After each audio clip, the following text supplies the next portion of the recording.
L'art est un messager entre les hommes qui permet de se propulser dans l'avenir ou d'aborder des siècles passés. L'interprétation des découvertes préhistoriques, de la première utilisation des pierres en Tanzanie dans les gorges d'Olduvai jusqu'à la domestication du feu sur nos rives des Alpes-Maritimes à Terra Amata, en région niçoise, contribue à nous enseigner le lien fort unissant l'évolution technologique et l'origine de l'art.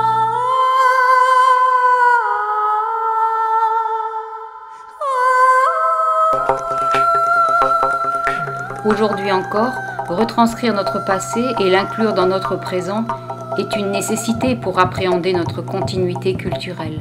L'évolution de l'homme a débuté en Afrique de l'Est, vers 2,5 millions d'années. L'homme, fabricant d'outils, ayant acquis un langage articulé. On peut dire que c'est vers 2 550 000 ans qu'avec l'invention de l'outil, l'acquisition du langage articulé, l'émergence de la pensée conceptuelle qui a débuté la grande aventure culturelle de l'homme.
Nous sommes exactement ici au musée d'Olduvai.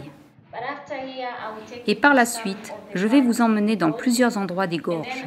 Nous irons là où fut découvert l'Homo habilis et juste derrière, là où l'on a trouvé l'Homo erectus.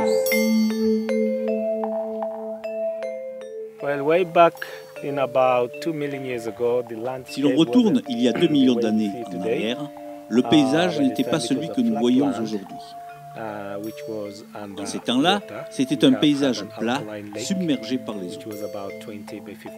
Nous avions un lac alcalin d'environ 20 km sur 15. Ce lac était alimenté par les eaux provenant des collines du Ngorongoro. Les camps des premiers hommes se situaient le long de la berge de l'ancien lac.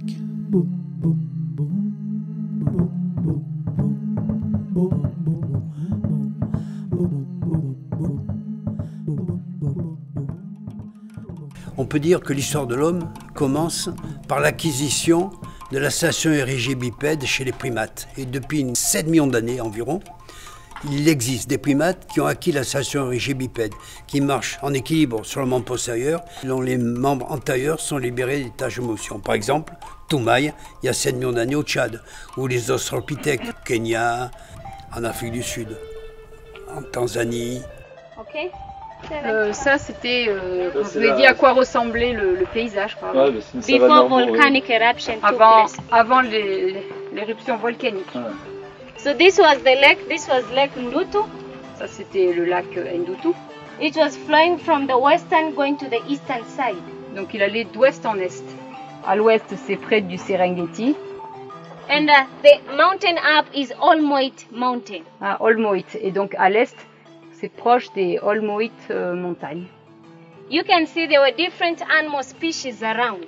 Donc voilà, il y a beaucoup d'animaux différents, beaucoup d'espèces autour. But also the hominids were living beside the lake. Mais tous les hominidés étaient à côté du lac. When you look at this one here, these ones could be Homo habilis. Ça c'est l'Homo habilis. But these ones here could be Homo erectus or Homo ergaster. Homo erectus, Homo ergaster. Okay. Ouais. But these ones here could be Australopithecus, boys say, because Australo it means southern. Pithecus means apes.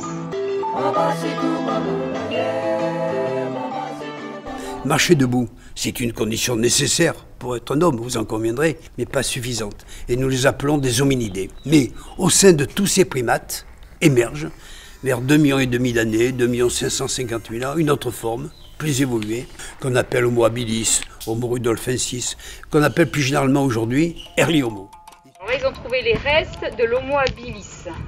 Donc à partir de ce moment-là, il utilisait ses mains pour faire ses propres outils. Il se mettait debout pour faire les outils, But not walking upright. mais pas pour marcher. Les Homo habilis, qui ont un cerveau plus gros, deviennent mangeurs de viande. Mais ils ne sont pas encore chasseurs, ils sont charognards. Et ils fabriquent des outils, une industrie très archaïque, pour consommer de la viande, pour leurs occupations. Et parmi ces outils, on a mis en évidence ce que nous pouvons appeler des sphéroïdes, des boules polyhydriques, parfois en silex, plus souvent en quartzite, parfois même en quartz, qui sont entièrement bouchardés sur toute leur surface, des sphéroïdes, dont tous les points sont à égale distance du centre. Et on peut se demander quelle est l'utilisation de ces objets, qui datent de plus de 2 millions d'années, et on peut penser que c'était déjà des objets symboliques. L'homme se caractérise par l'invention de l'outil, par l'acquisition du langage articulé, par l'émergence de la pensée conceptuelle, et sans doute par les balbutiements de la pensée symbolique, il y a plus de 2 millions d'années. So when we say OH7, it means Oldupai hominid. Voilà, les initiales OH, Oldupai hominidés. Voilà, et donc c'est le 7e reste qui a été trouvé ici. Le 7e. Là-bas, c'est le 8. So that one is 7, this one is 8. But all of them were discovered in 1960 and it is the same as Homo habilis. À partir de 1,5 million d'années, une autre forme d'hominidés émerge au sein des Homo habilis. Ce sont d'abord les Homo ergaster, qui ont une capacité crânienne qui dépasse maintenant 800 cm3, puis les Homo erectus. Ce sont des hominidés qui deviennent chasseurs. Pour se procurer de la viande, ils sont les premiers à chasser. Et les peuples chasseurs ont besoin de grands couteaux, le couteau du chasseur, pour découper le gibier. Et ils fabriquent ces outils qui présentent 2 bords tranchants latéraux capables de couper, qui sont pointus pour pouvoir percer la panse d'un animal. Vous avez vu, il y a une recherche de la symétrie, l'acquisition de la notion de symétrie, la symétrie bilatérale et la symétrie bifaciale.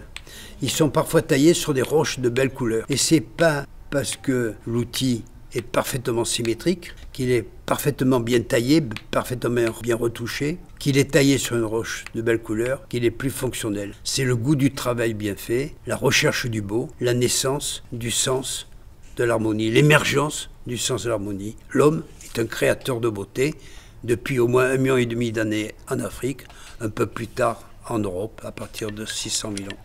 So Homo erectus was discovered here. C'est un des endroits où ils ont trouvé les Homo erectus. Ah, il dit que c'est à ce moment-là qu'on a commencé à manger de la cuisine cuite. Oui, cuite. Oui, c'est pour ça. And also the Homo erectus, some of them remained in Africa, but others moved to other parts of the continent. That is Australia, Asia and Europe. Voilà, et à partir de là, ils sont partis vers les différents continents. Et l'homme a quitté le berceau africain de l'humanité très tôt, puisqu'on le retrouve il y a un peu plus de 2 millions d'années dans le nord de la Palestine, près d'Haïfa, et il y a 1 800 000 ans sur les pentes septentrionales du Petit Caucase, à Dmanisi en Géorgie. Et les hommes ont migré, ont conquis progressivement toute la planète. Et il semble que l'évolution de la cognition soit simultanée, avec des petites différences bien sûr, dans les différentes régions du monde. C'est ainsi qu'on peut dire que c'est vers 400 000 ans que l'homme a domestiqué le feu. Alors, on va percuter, et en percutant ces 2 pierres, on va arriver à faire des étincelles pour faire du...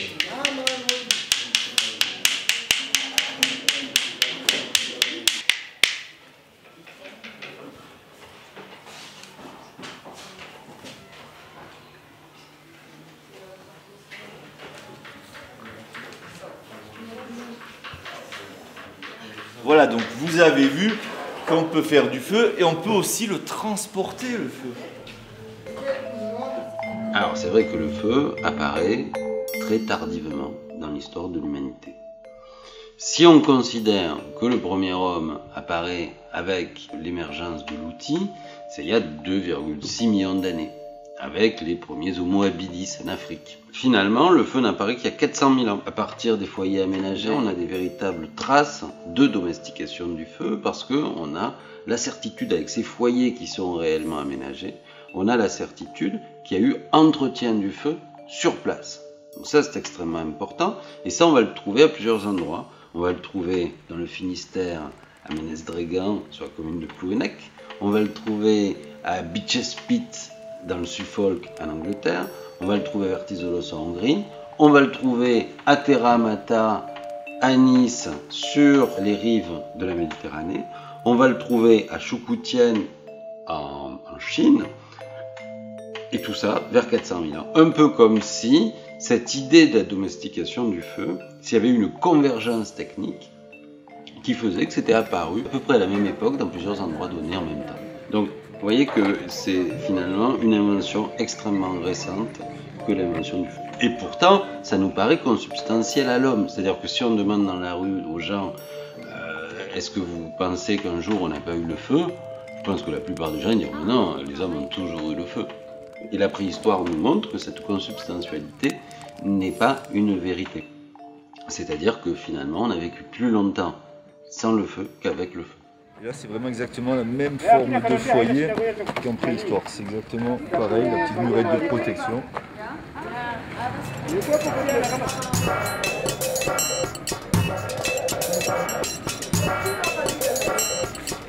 Alors le feu, il permet de s'éclairer, et par ce biais-là, il va permettre de transformer l'homme, qui est un animal diurne, qui ne peut vivre que la journée, et le feu va nous permettre de devenir une source de lumière qui va permettre à l'homme de changer son rythme et passer d'un rythme de la nature à un rythme de la culture. Passer d'un rythme naturel à un rythme culturel, un rythme qui sera le sien, et donc de finalement s'exclure du rythme circadien de l'alternance du jour et de la nuit. Donc ça, c'est fondamental sur un plan culturel. Deuxièmement, le feu il permet de cuire la nourriture. Ça, c'est formidable. C'est extraordinaire. Qu'est-ce que ça veut dire, cuire la nourriture? Ça veut dire être capable d'un besoin qui est celui de se nourrir, créer autour de ça de la culture, c'est-à-dire passer du fait de simplement se nourrir à celui de préparer des repas et les manger.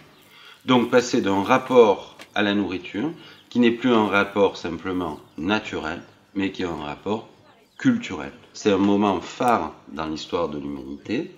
C'est le moment qui va nous amener à nous dire que finalement, c'est une caractéristique de l'homme qui est extrêmement forte, de besoin naturel d'en faire des codes et des éléments culturels.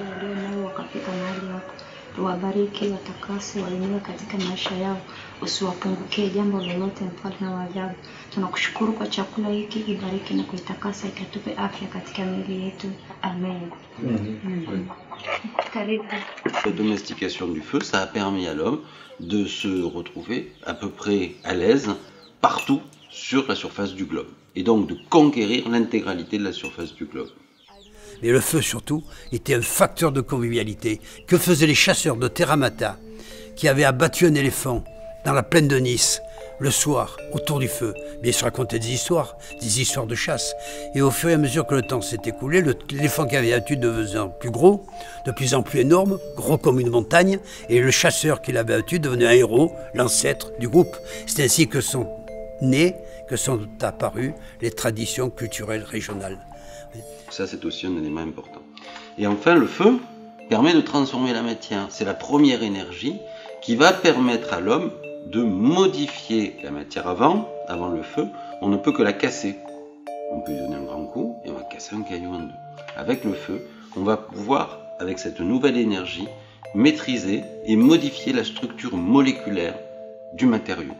Par exemple, on va pouvoir endurer un épieu de bois. Par exemple, on va pouvoir transformer les caractéristiques de la pierre pour la tailler, par exemple du silex. On va pouvoir plus tard au paléolithique supérieur, à l'époque où on crée l'art, transformer l'ocre jaune en ocre rouge. On va pouvoir par la suite réaliser des poteries, des céramiques, transformer l'argile qui est poreux et qui est plastique en quelque chose de dur et de non poreux.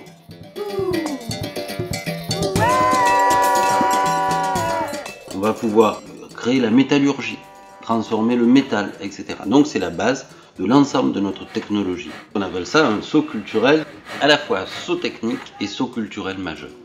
C'est un saut culturel, comme on l'a expliqué, justement comme le disait Henri Delmellet, mais c'est aussi un saut technologique majeur. Parce que, justement, avec l'apparition du feu, c'est ces nouvelles technologies qui se mettent en place. En tout cas, l'utilisation du feu va entraîner des technologies qui sont extrêmement importantes et qui vont permettre à l'homme de faire un saut technologique très très grand.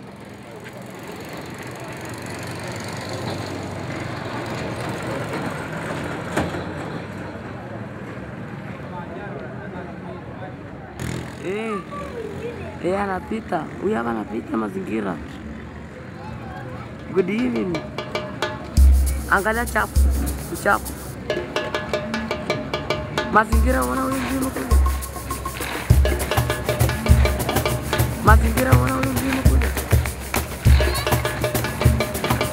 Mazingira wana huyu mzimu kule. It was just pushing, and you know the woman was coming with banana or something on the head.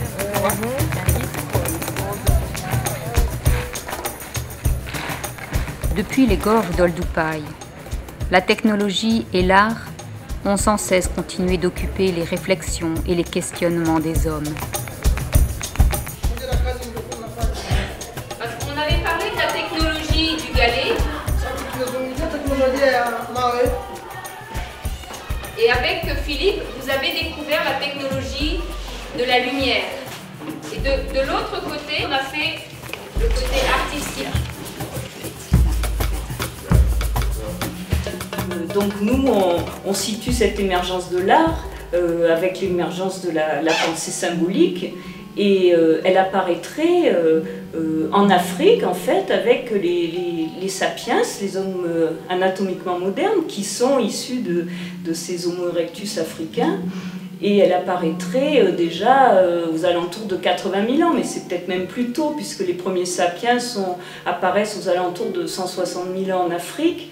Donc déjà, il y a 80 000 ans en Afrique du Sud, on a retrouvé dans une grotte, la grotte de Blombos, des ornementations et de l'ocre sur lesquels on a quelques signes gravés, des traits parallèles, des croisillons, qui sont des manifestations artistiques et symboliques. Je m'appelle Seppo. Je suis originaire de Finlande et je vis en Tanzanie depuis 1992. Je travaille en tant qu'artiste. J'essaye aussi de développer des projets pour la promotion des artistes locaux. Kondoa est un lieu en Tanzanie qui a été reconnu patrimoine de l'humanité par l'UNESCO et dans lequel il y a beaucoup d'art rupestre pariétal qui sont présents.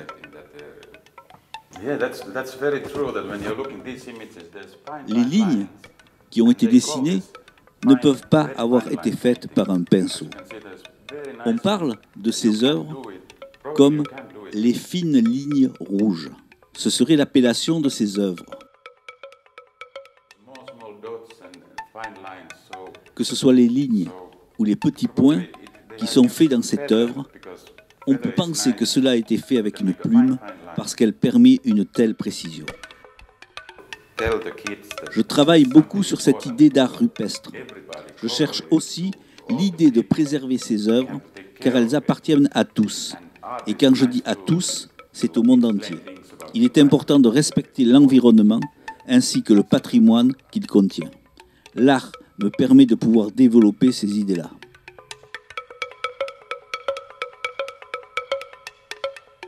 On peut dire que l'art pariétal, l'art gravure sur les parois des grottes a été inventé aussi un peu simultanément dans diverses cornes du monde, car on connaît des peintures en France, en Europe, par exemple à Brest-Chauvet, aux environs de 38 000 ans, au port de l'Ardèche.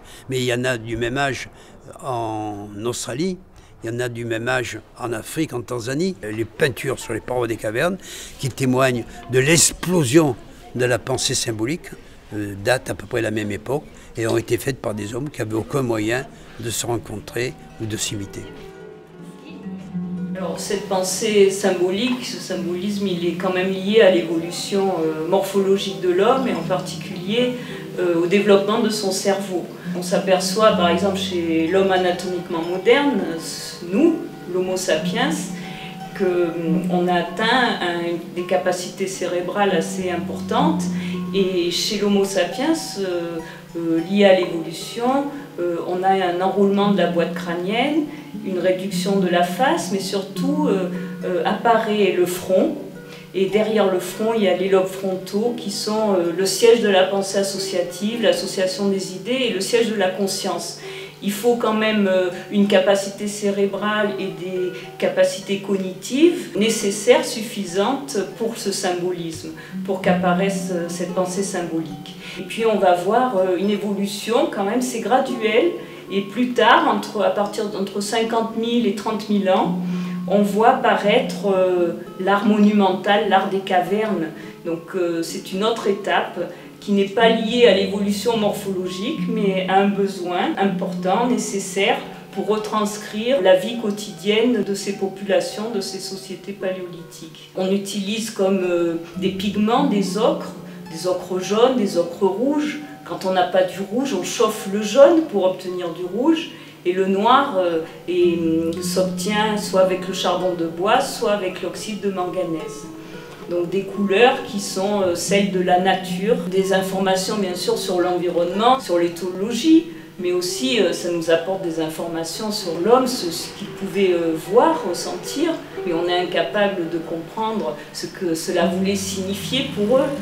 C'est pas un individu unique qui a fait ces peintures, c'était pour représenter les idées, le monde du groupe de chasseurs-cueilleurs. Et il a transcrit ça sur des parois et c'est lisible par la population, même par le groupe humain, et ça se transmet probablement de génération en génération. C'est un art exceptionnel, fabuleux, et qui est venu jusqu'à nous et que l'on peut encore admirer aujourd'hui.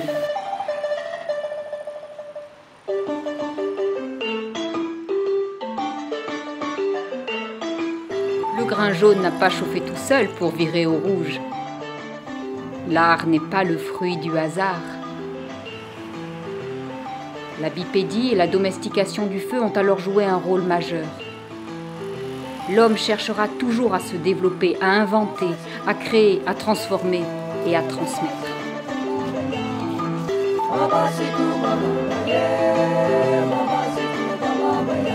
Baba Siku Baba Baya.